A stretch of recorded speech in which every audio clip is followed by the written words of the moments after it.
Magandang buhay! Kumusta mga bata?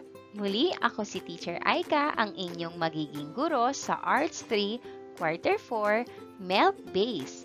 Tayo ngayon ay nasa ika-6 na linggo at ito ay may pamagat na Puppet Show. Handa ka na ba? Kung handa ka na, magsimula na tayo. Pagkatapos ng araling ito, inaasahan kang makagaganap bilang isang puppeteer sa isang pagtatanghal ng mga dula-dulaan o kwento gamit ang mga puppet na ginawa mo.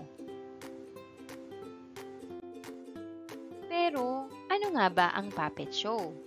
Ang puppet show ay isang uri ng libangan na tunay na nakaaaliw gamit ang mga kamay sa pagpapagalaw at pagpapasalita sa mga tauhang papel. Ang tawag sa humahawak at nagpapakilos sa mga ito ay puppeteers. Ang pagsasaayos ng isang tanghalan ay higit na mapapaganda ang isang palabas. May iba't ibang paraan ng paghahanda nito, katulad ng una, pagtatakip ng mesa gamit ang telang itim. Ikalawa, paggamit ng kahon. Ikatlo, pagtatanghal sa bintana. Gawain sa pagkatuto bilang isa, magtanghal ng isang puppet show. Pagtatanghal ng mga puppet. Mga kagamitan, mga puppet na ginawa sa mga naunang aralin, tela, mesa, at kahon. Narito naman ang mga pamamaraan. Una, gumawa ng isang maikling script ng isang dula o kwento. Pangalawa, gamitin ang mga kamay para gumalaw at makapagsalita ang mga puppet. Sanaying makapagsalita at makagalaw ng naaayon sa tauhan o karakter ng kwento sa binuong script. Ikatlo, maaaring saliwan o sabayan ng musika ang pagtatanghal at iba pang gamit o props na makapagpapaganda ng presentasyon. Ikaapat, ipakita ang pagtatanghal sa harap ng mga kasama sa bahay. Ngayon naman, panoorin natin ang isang video. Ito ay halimbawa kung paano gumawa ng isang tanghalan na maaaring gamitin sa puppet show. Panoorin natin ito.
Gawain sa pagkatuto bilang dalawa. Pasagutan sa mga kasama sa bahay ang rubric sa ibaba. Palagyan ng check ang column ayon sa pagtatanghal. Gawin ito sa iyong sagutang papel. 5 puntos kung napakahusay, 4 na puntos kung mahusay, 3 puntos kung katamtaman, 2 puntos naman kung nangangailangan ng pagsasanay. Narito ang mga pamantayan.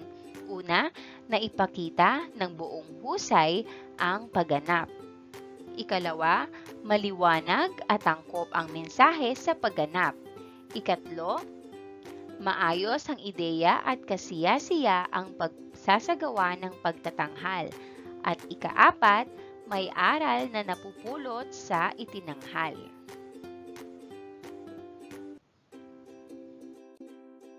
Gawain sa pagkatuto bilang 3. Sagutin ang mga tanong.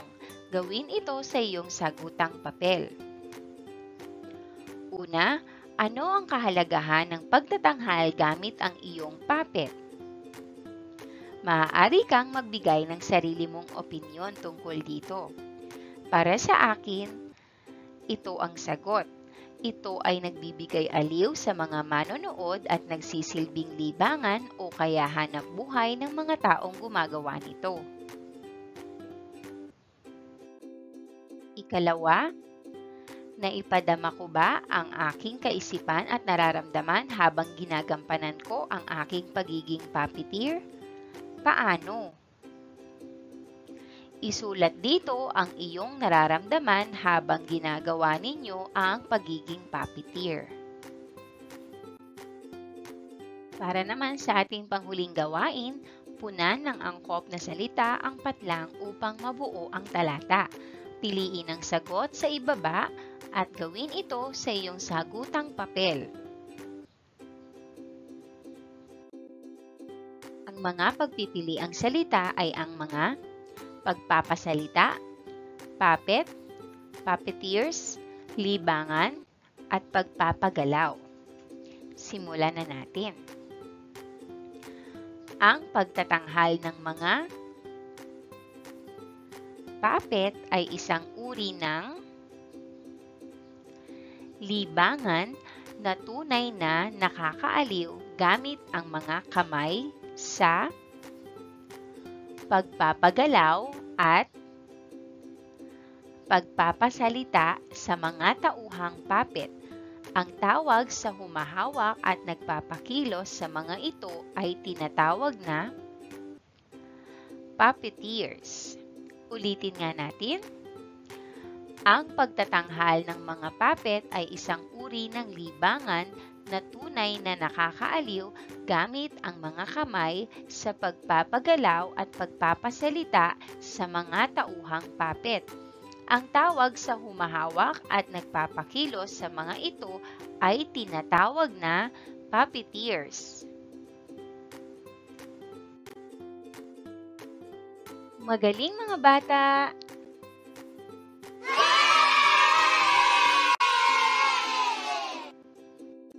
At dito nagtatapos ang ating aralin sa Arts 3. Muli, ito ay may pamagat na Puppet Show. At naway marami kayong natutunan sa ating aralin ngayong araw. Hanggang sa muli, paalam!